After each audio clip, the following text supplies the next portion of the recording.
selling club? Maybe if we get new owners, go and go up. Who would buy Leeds United? Who do you think would? Someone would. I think they're a massive club, really, aren't they, for where they are? I bet someone would. I think it would take for the Leeds fans themselves to buy Leeds. I can't see a businessman buying Leeds at the moment. Interesting comment there, Dan. Yeah. One of his. Well, we're just going to have a small break because I'm sorry, it is now time, and I'm really sorry. I regret to inform you, it is now time for Joke of the Week. Joke of the Week! Here we go. Right, are you ready for this, lad? This is a good one this week. Right. And our listeners. Well, yeah, but that goes without saying. I was ready for a bit of Joke of the Week. Right, so I was in a phone box here, you know what old fashioned phone boxes. You know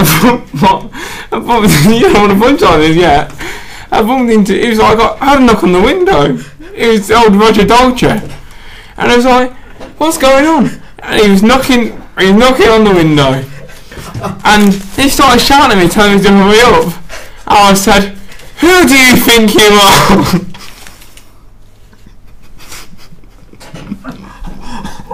Oh no.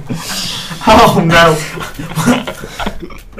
Well, I'm sorry. I apologise to everyone listening because you just wasted about a minute of your life. I hope you're doing something constructive while listening to blah de blah. I really do. Maybe listening to The Who.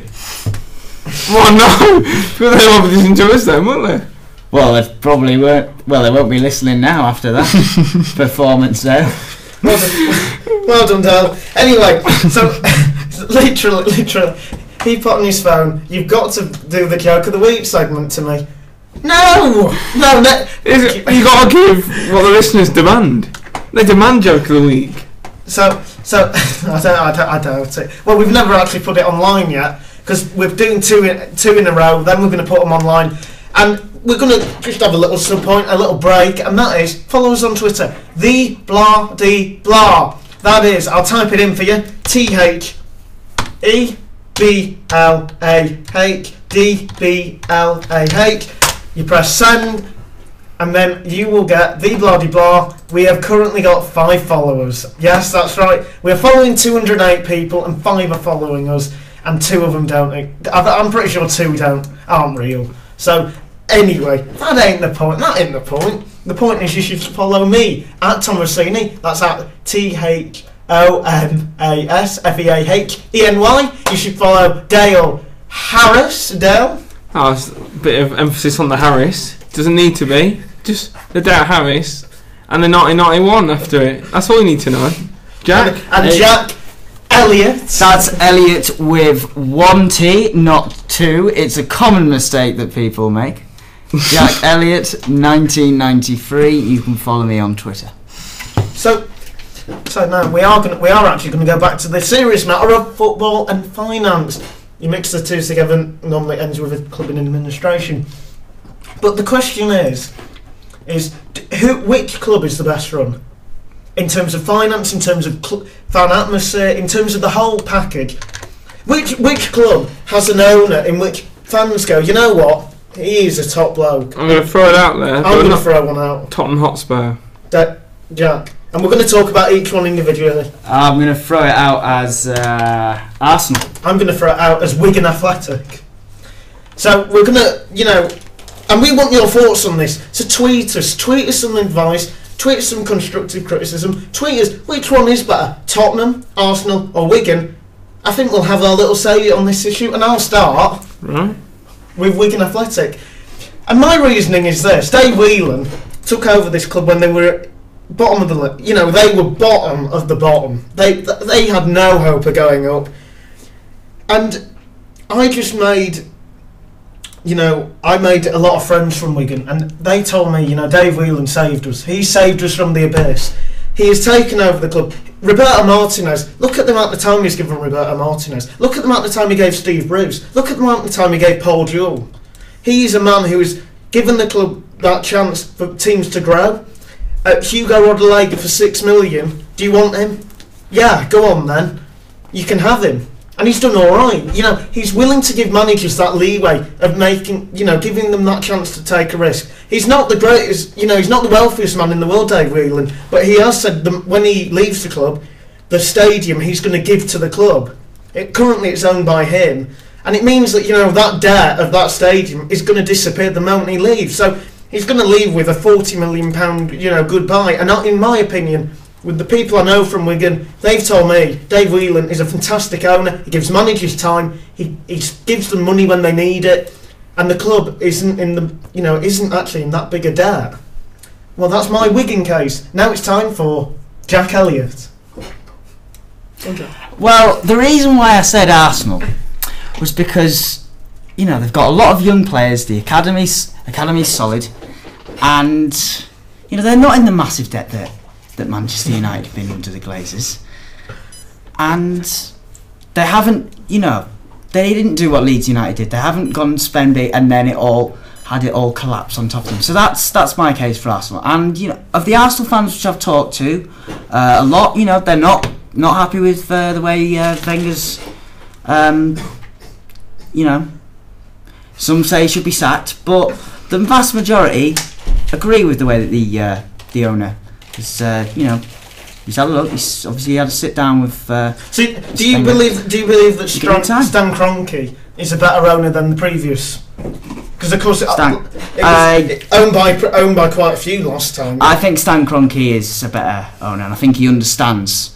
But when are they going to spend money? Because they're not going anywhere. But is that Arsenal's ownership, or is that Arsenal's leadership in Arsene Wenger? Well, that's the question. I think the problem is more with Arsene Wenger than the owners. That's my personal opinion. I'm just putting it out there. It's interesting. That's an interesting point of view, Jack. So Dale, I went for Tottenham Hotspur. You went for Tottenham, and so you're telling me that Daniel Levy and, you know, all above him are great owners. Tell me why. Well, I think it's pretty obvious the progress they've made the last few years, and you know they got. They're fourth, then fifth, and they got a big bid in for Modric in the summer, and they could have quite easily have gone. We'll take a massive profit. Can I just interrupt you there immediately and say, do you think he'll go this summer with Gareth Bale? Because Barcelona are rumoured to be offering around 35 million and like a few youth players. Modric is being courted by Manchester United and Chelsea. That's a known fact. There are a few Italian clubs looking at Modric. You know, Emmanuel Adebayor is going to go back to Man City unless they can agree a fee. All that hard work could unravel this summer. I think it all depends on if Redknapp's if he's the next manager of England. I think they'll struggle and lose a few players. But I think if he stays, I think they can keep him, or if not keep him, negotiate with Barcelona good replacements. So who would you want from Barcelona if you were a Tottenham fan? It's hard to say, Nick. I'm not that knowledgeable on Barcelona apart from the main players, which obviously ain't going to go. But there's bound to be some useful players out there that, you know, maybe they won't be great right away, but have the potential to be great. So maybe I know my knowledge of Barcelona isn't incredible, but you know they have got one or two lads like Rafinha.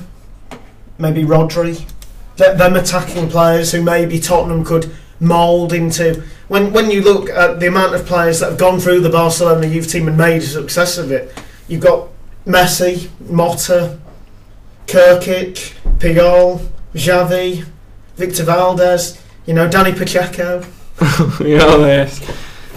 You know, players like them who have done so well. You can take one of them and hope that maybe they could go to Tottenham and have a real break. Jack, what are your thoughts on Barcelona's youth team? Do you think they've got the best youth team in the world? Because I'm asking that because you're from the northeast, and I've got a rival for Barcelona from the northeast. Yeah. So I'm assuming that rival is talking about Middlesbrough's academy there. That's it. Yeah, Middlesbrough. They do have a fantastic academy. Their problem's been keeping their players. Are we seriously comparing Messi to Stuart Downing? No, we're not comparing Messi to Stuart Downing. I would say I think Barcelona's youth team is better than their whole setup. Because the thing about Barca, I mean, I don't know a huge amount of Barca, but I've been been to the new camp, and you get it's more than just it's not just a football club. They've got a fantastic hockey